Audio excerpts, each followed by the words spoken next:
तो hello channel, welcome back to my guys. उम्मीद आप लोग खैरियत से होंगे। तो यार बड़े दिनों के बाद फेक यंग मास्टर की वीडियो में ला रहा हूँ, जिसके लिए आप लोग बेसब्री से इंतजार कर रहे थे और मैं माफी भी चाहता हूँ क्योंकि रमजान जो चल रहा है और स्केड्यूल पूरी तरह से बिगड़ गया है। इसमें रमजान की कोई गलती नहीं बल्कि गलती मेरी है। मैं अपने टाइम को खुद ही वेस्ट कर रहा हूँ। वेस्ट में इसे नहीं कहूँगा क्योंकि पेट खाली होता है तो कुछ काम करने का मन नहीं करता और बॉडी में एनर्जी नहीं होती तो क्या ही करूँगा अगर मेरा मन हो या ना हो। लेकिन अब मैंने डिसाइड किया है कि जब तक रमजान चल रहा है तो तब तक मैं वीडियो की लेंथ को छोटा कर देता हूँ, यानी कि 40 से 45 मिनट की होगी और उसे बनाने में टाइम भी नहीं लगेगा क्योंकि वॉइस ओवरिंग पे भी टाइम लगता है और वीडियो एडिटिंग पे भी। इसी वजह से तो 1 घंटे की वीडियो बनाने में काफी टाइम लग जाता है। तो अगर जल्दी वीडियो चाहिए तो वीडियो की लेंथ को मैं छोटा करने वाला हूँ। जस्ट इस रमजान के सेशन में जैसे ही रमजान खत्म होगा दोबारा से 1 घंटे की वीडियो आना शुरू हो जाएगी। तो होपफुली आपने यहाँ तक बातें सुन ली होगी और स्किप नहीं किया होगा। अगर नहीं किया है तो मेरे सेकेंडरी चैनल को भी सब्सक्राइब कर देना। मैं लिंक डिस्क्रिप्शन में और कमेंट सेक्शन में पिन करके दे दूंगा। तो चलिए अब और आप लोगों का टाइम वेस्ट नहीं करना चाहता तो अपनी वीडियो की ओर बढ़ते हैं, वो भी बिना किसी देरी के।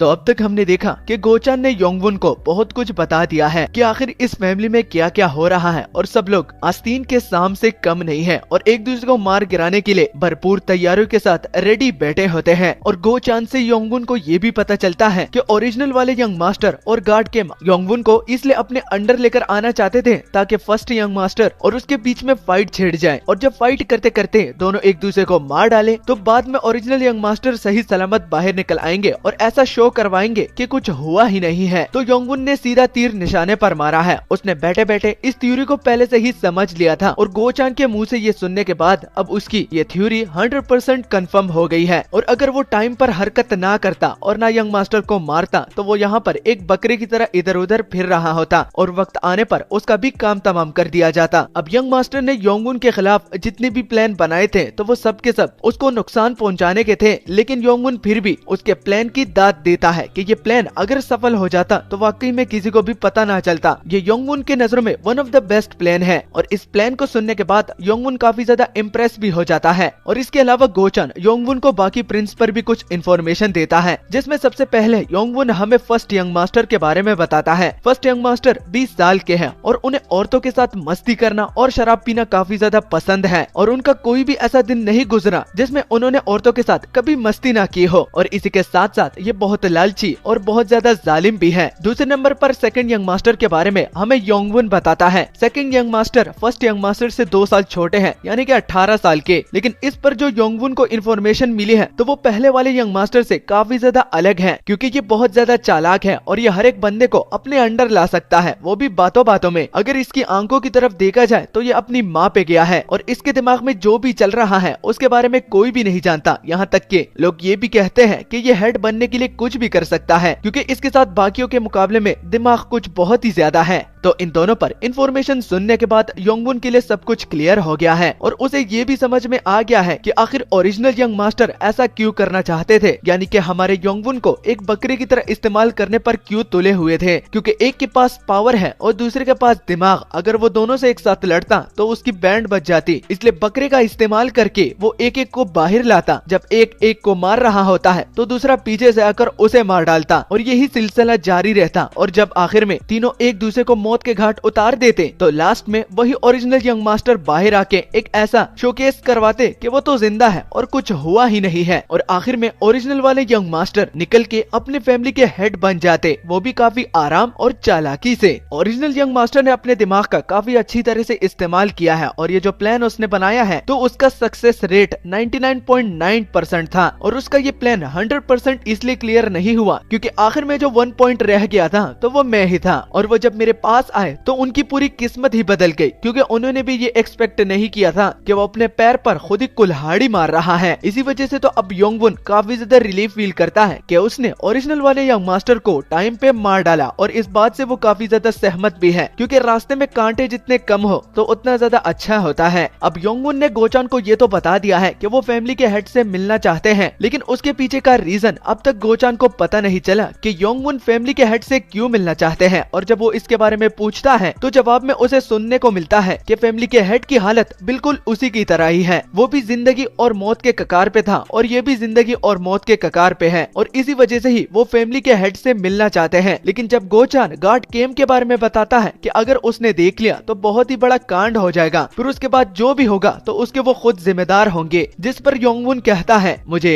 घबराने की जरूरत नहीं क्योंकि तुम मेरे पास हो और मुझे पता है कि तुम इस बात को भी सीक्रेट रखोगे और अगर नहीं रखा तो तुम्हें पता है कि तुम्हारी बॉडी में जो पॉइजन है वो सिर्फ मेरे ही खून से न्यूट्रलाइज हो सकता है, इसलिए मुझे टेंशन लेने की कोई जरूरत नहीं है। जो ही ये बात गोचान सुनता है तो उसके मुंह पर मानो जैसे एक लगाम लग गई हो और वो इस बात को यहीं पर ही खत्म करता है और अपने मन ही मन कहता है धत तेरी की, मुझे लगा था कि मैं इस बच्चे को कंट्रोल कर पाऊंगा लेकिन यहाँ पर तो यही बच्चा मुझे एक पपिट की तरह इस्तेमाल कर रहा है। जिसके बाद अगले सीन में हम फैमिली हेड के फर्स्ट वाइफ को देखते हैं जो कि बाहर खड़ी किसी का इंतजार कर रही थी और फिर थोड़ी देर के बाद हमें उस पर्सन को भी दिखाया जाता है जिसके लिए फैमिली हेड की फर्स्ट वाइफ इतनी बेसब्री से पर्सनली इंतजार कर रही थी। वो बंदा और कोई नहीं बल्कि शामान होता है। अब ये क्लियर करता हूँ कि आखिर ये शामान क्या होता है और क्या करता है। शामान दरअसल वो बंदे होते हैं जो कि बुरी सायों को दूर करने के लिए काम आते हैं। जब डॉक्टर एक बीमारी को ठीक नहीं कर पाते तो लोगों को लगता है कि इस पर बुरी आत्माओं का असर है, इसलिए वो शामान को बुलाते हैं और इस वाले शामान का नाम योशिन होता है जो कि आते ही फर्स्ट वाइफ से कहते हैं क्या मैं फैमिली के हेड को अब देख सकता हूँ। जिस पर फैमिली हेड की फर्स्ट वाइफ कहती है जल्दी काम शैतान का होता है, इतनी जल्दबाजी नहीं करनी चाहिए। शामानिज्म सोर्सरर योशिन, मैंने आपके बारे में बहुत कुछ सुना है, आपके कारनामों के चर्चे इतनी ज्यादा है कि खबर यहाँ तक यानी कि हमारी फैमिली तक पहुँच चुकी है, इसलिए मैं आप पर ट्रस्ट करती हूँ। योशिन फर्स्ट वाइफ की बात को सुनकर कहते हैं बहुत खूब, अब मुझे अपना काम करने दीजिए, लेकिन शामानिज्म को एक्टिव करने के लिए मैं चाहता हूँ कि फैमिली हेड के कमरे के बाहर पूरे 30 स्क्वायर मीटर तक जितने भी घर हैं तो उनको खाली करवा दिया जाए, क्योंकि शामानिज्म को करते वक्त उसके डोमेन में जो भी आता है तो उसकी किस्मत खराब हो जाती है, एक बैड लक। तो इसी को ही अवॉइड करने के लिए मैं चाहता हूँ कि घरों को जल्द से जल्द खाली करवाया जाए। जिस पर फर्स्ट वाइफ कहती है कि आपको घबराने की जरूरत नहीं क्योंकि मैंने ये स्टेप्स पहले से ही ले लिए हैं, आप अपना काम बिना रुकावट के कर सकते हैं, लेकिन जस्ट एक बंदे को मैंने उस बिल्डिंग के हाथ छोड़ा है और वो कमरे को प्रोटेक्ट करेगा। योशिन ये सुनकर कि फर्स्ट वाइफ ने पहले से ही सब कुछ चीजों को प्रिपेयर रखा है तो आखिर में योशिन फर्स्ट वाइफ से भी कहते हैं मैडम मैं ये भी चाहता हूँ कि आप भी यहाँ से निकल जाएं, क्योंकि मैं नहीं चाहता कि आप शामानिज्म के डोमेन में आ जाएं। मैं आपकी भलाई के लिए ही ये सब कुछ कह रहा हूँ, उम्मीद है आप मेरी बात को अच्छी तरह से समझ पाएंगी। योशिन की वार्निंग सुनते ही फर्स्ट वाइफ योशिन से कहती है चलो ये सब कुछ तो ठीक है, लेकिन जिस काम के लिए मैंने आपको यहाँ पर बुलाया है तो उसके बारे में भूल मत जाइएगा। जो कि सुन के योशिन हंसते हुए कहता है कि हाँ हाँ बिल्कुल क्यों नहीं, वो काम मैं कैसे भूल सकता हूँ। और जिस चीज का फर्स्ट वाइफ ने योशिन को बताया है तो उसमें तो एक सील से रिलेटेड है जो कि फैमिली के हेड के साथ और उनकी बीमारी के साथ कहीं न कहीं तो रिलेटेड है, और दूसरा किसी सीक्रेट मैनुअल के बारे में बताया है जिसका योशिन को पता लगाना है। और अगर योशिन इन दोनों चीजों को अच्छी तरह से हैंडल कर लेता है तो इनाम के तौर पर योशिन को 300 सिल्वर कॉइन्स मिलेंगे, लेकिन वो पहले में नहीं देना चाहती क्योंकि उसे काम की गारंटी चाहिए तभी वो पेमेंट करेगी। योशिन मिसिस की बात को एक वैलिड रीजन समझता है और वो ज्यादा इस बात को छेड़ता नहीं। उन्हें रिजल्ट चाहिए तो योशिन जरूर काम खत्म करने के बाद ही अपनी पेमेंट को रिसीव करेगा। जिसके बाद योशिन की बात को याद करके कि इन लोगों को यहाँ से दूर भी लेके जाना है तो वो उन सबको ऑर्डर दे देती है कि यहाँ से दूर चले जाओ, क्योंकि अगर कोई भी इस डोमेन के अंदर आता है तो बैड लक के लिए तैयार रहना और यहाँ पर तब तक मत आना जब तक मैं आपको ऑर्डर ना दूं। अगर बात को आप अच्छी तरह से समझ गए हैं तो जल्दी यहाँ से भाग लीजिए। सारे लोग मिसिस की बात के साथ एग्रीड करते हैं और वहाँ से एक एक करके चले जाते हैं। और जब यंग मिसिस भी रवाना हो जाती है तो वो अपने मन ही मन कहती है कि उसे शामानिज्म पर यकीन तो नहीं, लेकिन जितना उसके बारे में उन्हें पता है तो एक मर्तबा ट्राई करने से क्या ही हो जाएगा, और वैसे भी रिजल्ट के बाद वो पे ही करेंगी। तो अगर ये कंप्लीट हो जाता है तो इससे अच्छी बात और क्या ही हो सकती है। जो ही वो ये बात कहती है तो सामने एक पर्सन को देख के यंग मिसिस का पूरा मूड ही खराब हो जाता है, और वो पर्सन और कोई नहीं बल्कि फोर्थ प्रिंस होता है। फोर्थ प्रिंस मार्शल आर्ट में काफी ज्यादा माहिर है और काफी ज्यादा कड़ी मेहनत भी करते हैं। अगर बाकी यंग मास्टर की मेहनत को इनकी मेहनत के साथ कंपेयर किया जाए तो आसमान और जमीन का फर्क है। योचून यानी कि फोर्थ मास्टर को यंग मिसिस जैसे ही देखती है तो रीजन के बारे में तो वो बताती नहीं, लेकिन किसी वजह से उन्हें घिन आ जाती है और वो इस बात के सख्त खिलाफ है कि अगर ये इस फैमिली का हेड बन जाता है तो वो तो खुदकुशी कर लेंगी। पहले में तो वो ऐसा नहीं होने देंगी, लेकिन अगर किस्मत चाहे और फोर्थ यंग मास्टर बन जाते हैं तो ये उसी टाइम खुदकुशी कर लेंगी, क्योंकि इसके अंडर कौन ही रहना चाहेगा। यंग मिसेस फोर्थ मास्टर को कुछ ज्यादा ही लोली समझती है, यानी कि उनकी कोई औकात नहीं, इसलिए तो ही ये सब कुछ बातें वो कह रही है। और जब वो वहाँ से चली जाती है तो उनके जाने के कुछ ठीक सेकंड बाद ही वहाँ पर योंगवुन आ जाता है और वो भी फोर्थ प्रिंस को नोटिस करता है, लेकिन उसकी आइडेंटिटी के बारे में उसे नहीं पता, क्योंकि ना ही किसी ने उसके बारे में बताया है और ना ही गोचान ने उसे फोर्थ प्रिंस पर कोई डिटेल दी है। और जब पूछता है कि आखिर ये बंदा कौन है, तो गोचान कहता है कि ये फोर्थ प्रिंस योचुन है। और जैसा कि आप देख सकते हैं तो ये मार्शल आर्ट्स में काफी ज्यादा माहिर है और अभी भी ये मार्शल आर्ट्स को ही सीख रहे हैं। गोचान की बात को सुनकर योंगवुन को भी एक बात याद आ जाती है कि जब वो मार्शल आर्ट को सीख रहे थे तो एक बंदे के बारे में उसने बहुत सारे गार्ड से सुना था कि एक बंदा है जो कि मार्शल आर्ट्स में काफी ज्यादा माहिर है। लेकिन योंगवुन कहता है कि उसने कभी भी ये एक्सपेक्ट नहीं किया था कि गार्ड फोर्थ मास्टर की बात कर रहे हैं। सिर्फ ये नहीं बल्कि गोचान उन्हें ये भी बताता है कि अगर इसकी कैरेक्टर की बात की जाए तो ज्यादा से ज्यादा लोग इसे फैमिली हेड के मास्टर के साथ ही कंपेयर करते हैं, क्योंकि दोनों के कैरेक्टर्स एक जैसे हैं और ये अपने फादर को कुछ ज्यादा ही रिजेंबल करता है। क्योंकि जैसा कि आप देख सकते हैं कि ये लेजी भी नहीं और ये बाकी यंग मास्टर्स के मुकाबले में काफी मेहनत भी करता है। तो फोर्थ यंग मास्टर को हॉर्स स्टैंड में देखकर योंगवुन हमारे गोचान से कहता है कि ये जो इस अजीब पोजीशन में खड़ा है तो क्या ये भी मार्शल आर्ट्स का एक हिस्सा है, जो कि सुनकर गोचान का जवाब हाँ में होता है। और वो कहता है कि शायद से आपको किसी ने इसके बारे में बताया नहीं कि हर एक चीज के लिए पावर चाहिए होती है और पावर लोअर बॉडी से ही पूरी बॉडी में सर्कुलेट करती है, यानी कि अगर लोअर बॉडी स्ट्रॉन्ग हो जाए तो आपकी बॉडी में पावर ज्यादा हो जाएगी और अगर पावर ज्यादा होगी तो मार्शल आर्ट्स भी काफी ज्यादा स्ट्रॉन्ग हो जाएगी। ये वाली बात सुनकर योंगवुन गोचान से अब अजीब सा सवाल करता है, जो कि सुनकर ही गोचान के पैरों तले जमीन घिसक जाती है, क्योंकि जो वो सवाल करता है तो वो दरअसल गार्ड केम को मारना है और वो इस बात को नजरअंदाज नहीं कर सकता कि उसके साथ मार्शल आर्ट्स की काफी ज्यादा टेक्निक्स हैं। तो अगर योंगवुन फ्यूचर में जाके अच्छी तरह से मार्शल आर्ट सीख ले तो क्या वो गार्ड केम को मार डाल सकता है या नहीं। इस सवाल का जवाब गोचान के पास होता तो है, लेकिन उस बेचारे की हवा टाइट हो गई है, क्योंकि इस तरह का सवाल आज तक किसी ने भी नहीं किया। उसे पता तो था कि ये बंदा पागल है, लेकिन गार्ड केम को मारना लगता है कि ये बावड़ा हो गया है। योंगवुन अभी तक अपने जवाब का इंतजार कर रहा था कि उसने कुछ पूछा है कि अगर वो मार्शल आर्ट को सीख लेता है तो क्या गार्ड केम को मारना पॉसिबल है या नहीं। गोचान योंगवुन की इस अडेप्टेशन स्किल को देखने के बाद काफी ज्यादा हैरान होता है, क्योंकि उसने खुद अपनी आंखों से सब कुछ चीजें विटनेस की है कि ये बच्चा दिमाग से काफी ज्यादा तेज है और ये हर एक चीज को काफी आसानी से अडेप्ट भी कर लेता है। लेकिन इतनी जल्दी गार्ड केम और गोचान के प्लान को, जो कि उन दोनों ने आपस में ही सिर्फ डिस्कस किया था, वो भी योंगवुन को आगे जाके अबेंडन करना, तो इतनी जल्दी ये इस बात को समझ लेगा, तो ये तो गोचान ने कभी भी एक्सपेक्ट नहीं किया था। गोचान अब बहुत ही ज्यादा डरा होता है और उसे समझ में नहीं आ रहा कि इसको क्या जवाब दिया जाए, क्योंकि गोचान को पता है कि वो इसके खिलाफ जाने वाला था और अब जबकि इसे पता चल चुका है तो इसके हर एक कारनामे को गोचान ने अपनी आंखों से ही विटनेस किया है, क्योंकि वो उसके साथ साथ ही फिरता है। गोचान को लगता है कि सब कुछ खत्म हो गया, लेकिन अभी भी गोचान पूरी तरह से हार नहीं माना है, क्योंकि उसको एक बात याद आ गई है। वो बात हमें बताता तो नहीं, लेकिन देखने से लगता है कि गोचान को उस प्लान पर पूरा यकीन है, इसलिए तो वो योंगवुन को अब इनर की के बारे में बताता है। इनर की के बारे में योंगवुन का फर्स्ट टाइम है कि वो इसके बारे में सुन रहा है और गोचान डिटेल में जाके उसे समझाता है कि ये एक बेसिक फंडामेंटल है। मार्शल आर्ट को सीखना एक बेसिक फंडामेंटल है, क्योंकि उसके बाद ही असल प्लान शुरू होता है। मार्शल आर्ट्स को अच्छी तरह से सीखने के बाद और बॉडी को स्ट्रॉन्ग करने के बाद अब इनर की को कलेक्ट करने की बारी होती है, और जो भी इनर की को कलेक्ट कर लेता है तो उसकी बॉडी इनर की से काफी ज्यादा स्ट्रॉन्ग हो जाती है और वो खुद को और भी ज्यादा स्ट्रॉन्ग बना सकता है। और आपने गोचान की बात की है तो उनके साथ तो 30 सालों का एक्सपीरियंस है, ऊपर से मार्शल आर्ट की टेक्निक्स भी उसकी एक्सीलेंट है। तो आपको क्या लगता है? क्योंकि जितना मैं अपने पर्सपेक्टिव से देख रहा हूँ तो अभी के लिए तो ये चीज इम्पॉसिबल है। योंगवुन बात को समझ लेता है कि ये इतनी आसानी से भी नहीं किया जा सकता और गोचान के रीजंस एकदम वैलिड होते हैं। लेकिन सरप्राइज की बात तो ये होती है कि एक बात तो गोचान ने उससे छुपाई है और वो सिर्फ हमें ही बताता है कि इनर की कलेक्ट करना किसी बच्चे का खेल नहीं, और अगर इनर की को सीरियसली तुम कलेक्ट करना चाहते हो और स्ट्रॉन्ग बनना चाहते हो तो तुम्हें ट्रेनिंग काफी अर्ली एज से शुरू करनी होगी। और जिस अर्ली एज की गोचान बात कर रहा है तो वो 5 साल से 9 साल के बीचों बीच की बात कर रहा है, क्योंकि अगर इस एज से आप इनर की ट्रेनिंग को शुरू नहीं करते तो आप आगे जाकर कभी भी पूरी जिंदगी भी आप इनर की को कलेक्ट नहीं कर पाओगे। ये एक इम्पॉसिबल काम हो जाता है जिसको पॉसिबल करने में काफी लोगों ने अपनी जिंदगी को जाया कर दिया। लेकिन अगर किस्मत से ये इसे कलेक्ट भी कर लेता है तो गोचान योंगवुन को अपने पर्सपेक्टिव से एक मेंढक समझ रहा है, एक ऐसा मेंढक जो कि सिर्फ तालाब में ही रहेगा और बाहर सतह पर आने की कोशिश बिल्कुल भी नहीं करेगा। तभी अचानक से योंगवुन गोचान को चेहरे से पकड़ लेता है और उसकी आंखों में लालच को देखकर योंगवुन को काफी ज्यादा अच्छा लगता है और वो गोचान से कहता है, तुम्हारी आंखों में ये लालच देख के मुझे काफी ज्यादा अच्छा लग रहा रहा है, तुम मेरे अंडर काम करने के लिए एकदम परफेक्ट हो, तो क्या तुम मेरे अंडर काम करना चाहोगे? जो कि सुन के गोचान के साथ सोचने का बिल्कुल भी टाइम नहीं होता और वो डायरेक्ट से हाँ बोल देता है, क्योंकि उसे कुछ सेकंड के लिए ऐसा लगा कि ये उसकी आंखें ही बाहर निकाल देगा। और अब जबकि ये क्लियर हो चुका है कि गार्ड केम को अभी के लिए मारना इम्पॉसिबल है और गार्ड केम योंगवुन पर ट्रस्ट भी नहीं करता, तो उसे अपने साइड में लाना बहुत ज्यादा मुश्किल लग रहा है। और अब ये बात क्लियर हो गई है कि वो गार्ड केम को बिल्कुल गोचान की तरह अपना एक सबऑर्डिनेट बनाना चाहता है, लेकिन अगर स्ट्रेंथ की बात की जाए तो वो उससे स्ट्रेंथ में भी काफी ज्यादा आगे है और ऊपर से गार्ड केम योंगवुन पर जरा सा भी ट्रस्ट नहीं करते। तभी बीच में ही गोचान बोल पड़ते हैं कि यहाँ से अब जल्दी से निकल जाना ही बेटर है, जिसके पीछे का रीजन जब योंगवुन पूछता है तो पता चलता है कि 2 साल पहले ओरिजिनल यंग मास्टर और इस यंगेस्ट यंग मास्टर के बीच में लड़ाई छिड़ गई थी, क्योंकि ओरिजिनल यंग मास्टर मुंह से काफी खराब थे, क्योंकि उन्होंने यंगेस्ट मास्टर की माँ के बारे में काफी बुरी बातें कही थी जो कि यंगेस्ट यंग मास्टर को पसंद नहीं आई, इसलिए तो ओरिजिनल की काफी ज्यादा कुटाई हुई, जो कि सुनकर योंगवुन अब जोर जोर से हंसने लगता है और वो सबसे छोटे यंग मास्टर को काफी ज्यादा दयालु समझता है। गोचान को समझ में नहीं आ रहा कि वो उसे दयालु क्यों बोल रहा है, क्योंकि जिस तरह की हालत यंगेस्ट मास्टर ने ओरिजिनल की थी तो वो तो देखकर ही सब लोग हैरान हो रहे थे। लेकिन पता चलता है कि अगर वो उसकी जगह होता तो वो ओरिजिनल वाले को तो छींतड़े उड़ा देता, वो जिंदा ना बचता। इसलिए तो योंगवुन को काफी ज्यादा हंसी आ रही है और वो यंगेस्ट मास्टर को दयालु भी बुलाता है। और अब जैसे कि गोचान ने यहाँ से निकलने का बोला है तो वो वहाँ से निकल जाते हैं, जिसके बाद अगला सीन मानोर फैमिली के हेड के कमरे का होता है, जिसमें हम योशिन को देखते हैं और योशिन ने रिचुअल की प्रिपरेशन पूरी तरह से कर ली है और वो वहाँ पर जाने के बाद और इंस्पेक्शन करने के बाद काफी ज्यादा हैरान है, क्योंकि उसे लगा था कि ये चीज करना काफी ज्यादा आसान होगा, लेकिन इनकी बॉडी की हालत को देखने के बाद और ये जो एनर्जी इनकी बॉडी में सर्कुलेट कर रही है, तो इससे खतरनाक एनर्जी तो आज तक योशिन ने नहीं देखी, क्योंकि फैमिली के हेड की बॉडी में ये जो डार्क एनर्जी है, तो अगर ये फैमिली हेड के अलावा किसी और की बॉडी में चली जाती है तो वो बहुत आसानी से मर जाएगा। लेकिन फैमिली हेड भी एक ट्रू मार्शल आर्टिस्ट है, इसलिए अभी तक तो वो जिंदा है और सर्वाइव कर रहे हैं। लेकिन अगर सर्वाइवल रेट की बात की जाए तो बात 50-50 है, उन्हें बचाया भी जा सकता है और नहीं बचाया भी जा सकता। लेकिन इस बात से योशिन को ज्यादा फर्क नहीं पड़ता, क्योंकि उसे यहाँ पर अपने टास्क को कंप्लीट करना है, न कि फैमिली के हेड को बचाना है। ये उसी टास्क की बात कर रहा है जो कि मानोर फैमिली के हेड के फर्स्ट वाइफ ने योशिन को बताई है, वो भी एक मैनुअल के बारे में और सील के बारे में। अब रिचुअल को शुरू करने से पहले वो एक तालिस्मान प्रिपेयर करता है, उस पर कुछ लिख के उस तालिस्मान में वो प्योर एनर्जी को इंसर्ट करता है और वो उस तालिस्मान को फैमिली हेड की ओर फेंक देता है, जो कि सीधे जाके चिपक जाता है। जिसके बाद योशिन अब निंजुत्सु करके चैंटिंग को भी पढ़ना शुरू कर देता है, लेकिन डार्क एनर्जी के ज्यादा होने की वजह से उसकी चैंटिंग और प्योर एनर्जी कम पड़ रही है, इसलिए अब दूसरी बार पूरा दम लगा के आखिरकार फैमिली हेड अपनी आंखों को खोल देते हैं, लेकिन उनकी आंखें लाल होती हैं और वो उठकर बहुत तेजी से चिल्लाते भी हैं। तभी अचानक से रिचुअल के बीच में ही कोई दरवाजा खटखटाता है, जिससे योशिन का सारा फोकस डिस्टर्ब हो जाता है और वो काफी ज्यादा घबरा भी जाते हैं, क्योंकि यहाँ पर तो किसी को भी नहीं होना चाहिए था, तो आखिर ये दरवाजा कौन खटखटा रहा है। और सामने फैमिली हेड जो कि बहुत जोर से चिल्लाते हैं, तो उनकी बॉडी में वो जो डार्क एनर्जी थी तो वो इतनी तेजी और पावरफुल तरीके से निकलती है, जो कि हमारे योशिन को पीछे धकेलने पर मजबूर कर देती है। योशिन जो कि पीछे जाके किसी चीज से टकराता है और उसे देखने पर पता चलता है कि ये तो यंग मास्टर है। वहाँ पर गोचान और योंगवुन आ चुके हैं। गोचान फैमिली हेड की हालत को देखकर बड़ी ही जोर से चिल्लाते हैं और जहाँ तक योशिन की बात हो रही है तो वो तो पूछ रहा था कि आखिर तुम दोनों कौन हो। और लास्ट में बचा है योंगवुन, तो योंगवुन बिना किसी घबराहट के और हेजिटेशन के फैमिली हेड के पास चला जाता है और कहता है, मैं आ गया हूँ फादर, मैं आपको अपनी ग्रीटिंग्स पेश करता हूँ। साथ में एक प्यारी सी स्माइल भी वो देता है। तभी योशिन चिल्लाते हुए उन दोनों को इस कमरे से बाहर निकलने का बोलता है। इस बात से उसे कुछ भी फर्क नहीं पड़ता कि ये दोनों आखिर कौन है। अगर ये उसका बेटा भी है तो भी उसको बिना किसी इजाजत के यहाँ पर नहीं आना चाहिए था। और लेडी सियोक यानी कि फर्स्ट वाइफ, क्या उनसे इन दोनों को किसी किस्म की खबर नहीं मिली कि यहाँ इस जगह पर आना टेम्पररी बैन हो गया है। जिस पर गोचान कहता है कि आप होते कौन हो हम दोनों को यहाँ से बाहर निकालने वाले। और जहाँ तक योंगवुन की बात हो रही है तो वो तो फैमिली हेड की हालत को देखकर काफी ज्यादा क्यूरियस हो गया है। योशिन जो कि अभी तक उन दोनों को यहाँ से चिल्लाते हुए बाहर जाने का कह रहा था, क्योंकि ये जगह खतरे से भरी हुई है और अब जबकि उन दोनों के यहाँ पर आने की वजह से रिचुअल डिस्टर्ब हो गया है और जिस डार्क एनर्जी को वो कंट्रोल करने की कोशिश कर रहे थे तो वो दोबारा से फैमिली बॉडी के हेड में सर्कुलेट कर रही है और इस बारी बहुत ज्यादा गुस्से में भी है। तभी किसी चीज के निकलने की आवाज आती है। उन लोगों को कुछ भी समझ में नहीं आ रहा कि आखिर ये किस चीज की निकलने की आवाज है। तो तभी जब सीन फैमिली हेड पर जाता है तो उनकी बॉडी अकड़ जाती है और वो अब बहुत जोर जोर से चिल्लाते हैं, जो कि देखकर योशिन समझ जाता है कि आखिर ये निकलने की आवाज और फैमिली हेड की बॉडी का इस तरह अकड़ जाना ये और किसी चीज की अलामत नहीं बल्कि डार्क एनर्जी ने फैमिली हेड की बॉडी पर कब्जा कर लिया है। तो योशन अब चिल्लाते हुए दोनों से कहता है कि इसको जल्दी से पकड़ लो, अगर ये बाइंडिंग से खुद को छुड़ा लेता है तो इसको कंट्रोल कर पाना फिर मेरी भी बस की बात नहीं। जो कि दोनों सुन के अब फैमिली हेड की बॉडी को पकड़ लेते हैं और जहाँ तक योशन की बात हो रही है तो दोबारा से एक तालिस्मान को प्रिपेयर करके वो सीधा उसके माथे पर चिपका देता है। और अब तो इस डार्क एनर्जी को बाहर निकालना भी मुश्किल हो गया है, बस अब इसे सिर्फ सप्रेस ही किया जा सकता है। इसलिए अब सप्रेशन के लिए वो पूरा दम लगाते हैं, लेकिन तभी वो डार्क एनर्जी जो कि फैमिली हेड के बॉडी में थी वो उनकी बॉडी को कंट्रोल करके गोचान के हाथ को अब पकड़ लेते हैं। पहले तो गोचान ने उन्हें पकड़ा था, लेकिन अब वो डार्क एनर्जी फैमिली हेड की बॉडी को कंट्रोल करके गोचान का ही हाथ पकड़ लेता है और उसे मरोड़ के तोड़ देता है, जिससे गोचान काफी तेजी से चिल्लाता है और वो लगभग बस उसे छोड़ने ही वाला था। लेकिन योशिन कहता है कि छोड़ने मत देना, थोड़ा सा सब्र रखो और हिलना भी मत, मैं जल्दी से कुछ करता हूँ वरना ये डार्क एनर्जी तुम्हारी बॉडी को भी कब्जा कर लेगी। ये वाली बात सुनकर गोचान के पैरों तले जमीन घिसक जाती है और उसे अब बहुत ज्यादा डर लगने लगता है क्योंकि अभी भी वो जवान है। हमें अगले ही पार्ट में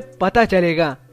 तो अगर आप वीडियो के एंड तक पहुंचे हैं तो इसका मतलब आपको वीडियो पसंद आई, तो अगर लाइक करने के काबिल हो तो लाइक करिएगा और अगर चैनल पर नए हो तो साथ में चैनल को भी सब्सक्राइब कर देना। मिलता हूं इसके अगले पार्ट के साथ जो कि बहुत ही जल्द होने वाला है और बाकी दिनों की तरह और ज्यादा वेट आपको नहीं करना पड़ेगा। तो तब तक के लिए अलविदा, टाटा एंड बाय।